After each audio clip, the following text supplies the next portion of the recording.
কোনো কিছুতে খোঁচা খেয়ে বা কোথাও আঘাত পাওয়ার মাধ্যমে যখন আমাদের শরীর থেকে রক্তক্ষরণ হয়, এই রক্তক্ষরণ কিন্তু স্থায়ী হয় না, তাই না? এই রক্তক্ষরণটা কিছুক্ষণের ভিতরেই বন্ধ হয়ে যায়। আর আমরা ছোটোবেলা থেকেই পড়ে আসছি যে আমাদের রক্তক্ষরণের বন্ধ করার জন্য যে কাজ করে সে হচ্ছে আর কেউ নয়, অনুচক্রিকা বা থ্রম্বোসাইট বা প্লেটলেট, তাই তো? আচ্ছা, আসলে কি ব্যাপারটা তাই না? আসলে শুধু অনুচক্রিকার পক্ষে কখনোই এই রক্তক্ষরণ বন্ধ করা সম্ভব হয় না। এক্ষেত্রে আরও অনেক কিছুর প্রয়োজন আছে। আসসালামু আলাইকুম, আমি তোমাদের ডক্টর তুহিন স্যার বলছিলাম। আমি তোমাদের আজকে পড়াবো কিভাবে অনুচক্রিকা বাদ বাকি অন্যান্য ফ্যাক্টরের সাহায্যে আমাদের শরীর থেকে রক্তক্ষরণটি বন্ধ করতে পারে, যেটি আমাদের অবশ্যই জানা প্রয়োজন, অবশ্যই এমনিতেই জানা প্রয়োজন। এছাড়াও মোস্ট ইম্পর্ট্যান্ট, এটা আমাদের এসএসসি বলো এইচএসসি বলো প্রত্যেকটা পরীক্ষার জন্যই কাজে লাগে। তো তোমাদেরকে ভাই আজকে এইচএসসি বইয়ের উপর বেসড করে আমি তোমাদের কনসেপ্ট ক্লিয়ার করছি যে কিভাবে আমাদের শরীরের রক্তক্ষরণ বন্ধ হয়। ঠিক আছে, আসো ভাইয়া, তাহলে আমার সাথে কন্টিনিউ করো। দেখো, ধরো যে আমাদের শরীরের এই হচ্ছে একটি রক্তনালী, ঠিক আছে? তাহলে আমরা বদ্ধ সংবহনতন্ত্রের প্রাণী, তাই তো? বদ্ধ সংবহনতন্ত্রের প্রাণী মানে আমাদের রক্তনালী এবং হৃৎপিণ্ডের বাইরে কিন্তু আর কোথাও যায় না, তাই তো? আচ্ছা, তাহলে আমাদের রক্তটা এখানে রক্তনালীর ভিতরেই আছে। হ্যাঁ, ঠিক ততক্ষণ না পর্যন্ত রক্তক্ষরণ হবে না যতক্ষণ না পর্যন্ত তোমার রক্তনালী না ছিঁড়ছে বা না কাটছে, তাই তো? রক্তনালী কাটলেই হচ্ছে আমাদের রক্তক্ষরণটা হয়। তাহলে আমরা দেখব কিভাবে এই ঘটনাটা ঘটে। দেখো, ধরে নিলাম কোনো কারণে আঘাত পেয়ে বা খোঁচা খাওয়ার মাধ্যমে আমাদের এই যে রক্তনালীর মধ্যে আঘাত হইল। হ্যাঁ, আর আঘাত যদি হয় ভাইয়া, রক্তনালীর ভিতরে যে রক্ত থাকে ডেফিনেটলি রক্তটা বাইরে বের হয়ে আসবে। আচ্ছা, তাহলে রক্তক্ষর যখন বাইরে বের হয়ে আসে ভাইয়া, তখন প্রথমে যে ঘটনাটি ঘটে সেটা হচ্ছে, দেখো, আমাদের রক্তনালীর ভিতরে রক্ত কেন জমাট বাঁধে না? কারণ আমাদের রক্তনালীর ভিতরে যখন রক্ত থাকে, ওই রক্তের মধ্যে একটা পদার্থ থাকে, যেই পদার্থটার নাম হচ্ছে হেপারিন। কি বলছি ভাইয়া? হেপারিন। এই হেপারিনটি সক্রিয় থাকার কারণে রক্তনালীর ভিতরে কিন্তু রক্ত জমাট বাঁধতে পারে না। ঠিক আছে, আবার আরেকটা কথা মনে রাখবা, অক্সিজেন কিন্তু এই যে আমাদের বায়ুমণ্ডলের যে মুক্ত অক্সিজেন, এটা কিন্তু হেপারিনকে নিষ্ক্রিয় করে দেয়। ঠিক আছে, আচ্ছা, তুমি দেখো, এই যে যখন আমার রক্তনালীর মধ্যে আঘাত হলো, এই আঘাতের কারণে আমার বায়ুমণ্ডলের যে উন্মুক্ত অক্সিজেন, এই অক্সিজেনটা ভিতরে ঢুকবে ডেফিনেটলি, তাই না? তখন কি হবে? হেপারিনটা নিষ্ক্রিয় হয়ে যাবে। ঠিক আছে, তাহলে প্রথম ঘটনা যেটা ঘটে সেটা হচ্ছে হেপারিনটা নিষ্ক্রিয় হয়। হ্যাঁ, তার মানে যে হেপারিন এতক্ষণ রক্ত জমাট বাঁধতে দিচ্ছিল না, সে কিন্তু নিষ্ক্রিয় হয়ে গিয়েছে, তাই তো? অর্থাৎ রক্ত জমাট বাঁধার কাজটা কিন্তু এখন তুলনামূলকভাবে সহজ হবে। কেন সহজ হবে? কারণ হেপারিন নেই। কেন নেই? কারণ অক্সিজেন এটাকে নিষ্ক্রিয় করে দিয়েছে। কীভাবে করছে? কারণ রক্তনালীর মধ্যে হচ্ছে ছিঁড়ে গেছে, যার কারণে অক্সিজেন ঢুকে এই হেপারিনটাকে নিষ্ক্রিয় করে দিচ্ছে, তাই তো? আচ্ছা, আমরা সামনে আগাই।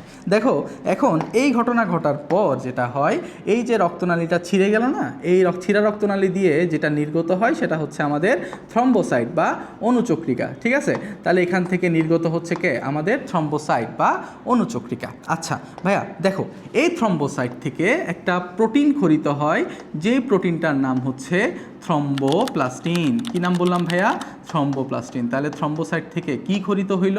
থ্রম্বোপ্লাস্টিন খরিত হইল। ঠিক আছে, আচ্ছা, তাহলে এই থ্রম্বোপ্লাস্টিনটা এখন কি করবে? দেখো ভাইয়া, থ্রম্বোপ্লাস্টিনটা গিয়ে কি করে, দেখো, আমাদের রক্তে একটা নিষ্ক্রিয় প্রোটিন থাকে, যে নিষ্ক্রিয় প্রোটিনটার নাম হচ্ছে প্রোথ্রম্বিন। হ্যাঁ, প্রোথ্রম্বিন। তাহলে প্রোথ্রম্বিন সক্রিয় নাকি নিষ্ক্রিয়?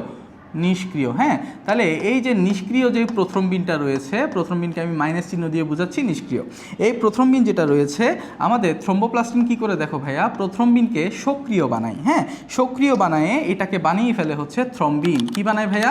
থ্রম্বিন। তাহলে দেখো, থ্রম্বিন কিন্তু সক্রিয়। ক্লিয়ার? থ্রম্বিন কেমন? থ্রম্বিন হচ্ছে সক্রিয়। তাহলে থ্রম্বোপ্লাস্টিন যেটি নির্গত হলো, এই থ্রম্বোপ্লাস্টিনটাকে কি করলো? প্রোথ্রম্বিন, নিষ্ক্রিয় প্রোথ্রম্বিনকে সক্রিয় থ্রম্বিন বানালো। আচ্ছা, এখানে একটা কথা ভাইয়া, সেটা হচ্ছে, দেখো, এই কাজটা কিন্তু থ্রম্বোপ্লাস্টিন করে, ফাইন, বাট থ্রম্বোপ্লাস্টিন এই কাজটা একা করতে পারে না। এই কাজটা করতে হলে তাকে আরও 5 জনের সাহায্য লাগে। কয়জনের সাহায্য লাগে ভাইয়া? 5 জনের সাহায্য লাগে। কারা তারা? দেখো, 1 নম্বরে হচ্ছে ক্যালসিয়ামের সাহায্য অবশ্যই লাগবে। ঠিক আছে, তাহলে থ্রম্বোপ্লাস্টিন একা এই কাজটা করতে পারবে না। এই কাজ করতে হলে কার সাহায্য লাগবে? ক্যালসিয়ামের সাহায্য লাগবে। হ্যাঁ, আচ্ছা, আর কার সাহায্য লাগবে? আর সাহায্য লাগবে হচ্ছে আমাদের ব্লাড ক্লটিং ফ্যাক্টর।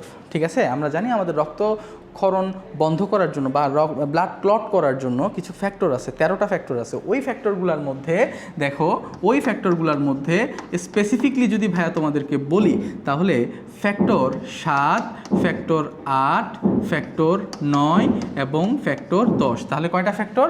4টা ফ্যাক্টর, ফ্যাক্টর 7, 8, 9, 10। তাহলে থ্রম্বোপ্লাস্টিন বেসিক্যালি ক্যালসিয়াম এবং ফ্যাক্টর 7, 8, 9, 10-এর সাহায্যে এই কাজটা করে। কি কাজ করলো?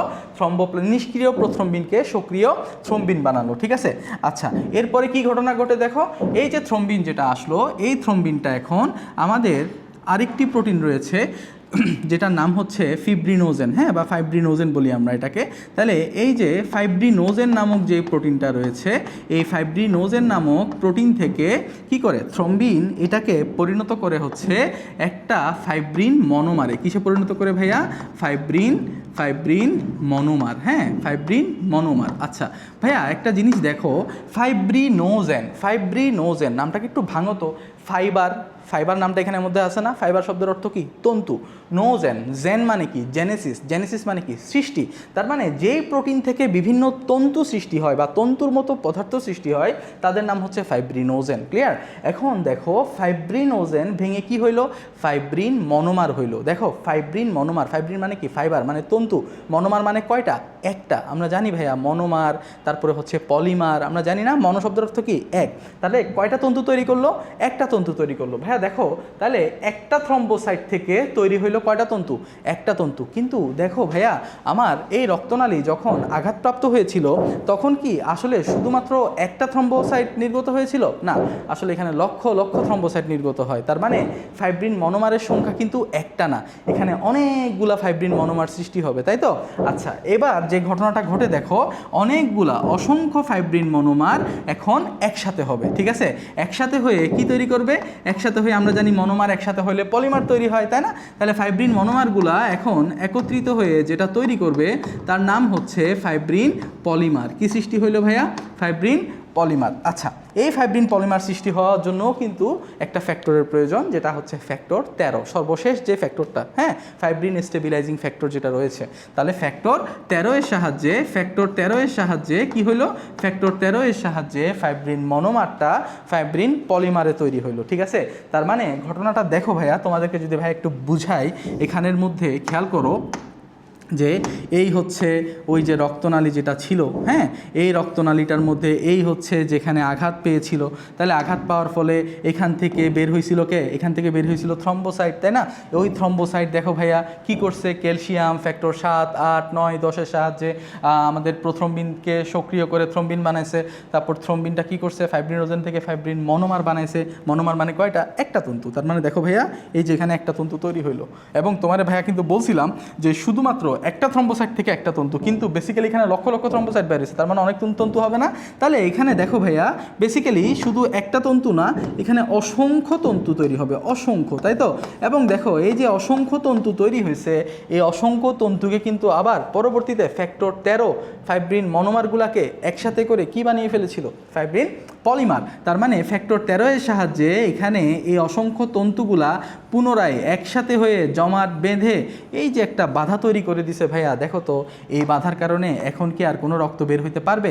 এই রক্ত আর বের হইতে পারবে না, কারণ এখানের মধ্যে ফাইব্রিন পলিমার সৃষ্টি হওয়ার মাধ্যমে কিন্তু একটা বাধা তৈরি হয়ে গেছে। এক্স্যাক্টলি এই ঘটনাটাই হচ্ছে আমাদের রক্ত তঞ্চন প্রক্রিয়া বা ব্লাড ক্লটিং। হ্যাঁ, তাহলে এইটাই হচ্ছে এই ফাইব্রিন পলিমারটাই হচ্ছে সেই ব্লাড ক্লট, যে ক্লটটা আমাদের রক্তক্ষরণের প্রক্রিয়াকে বন্ধ করে দিল।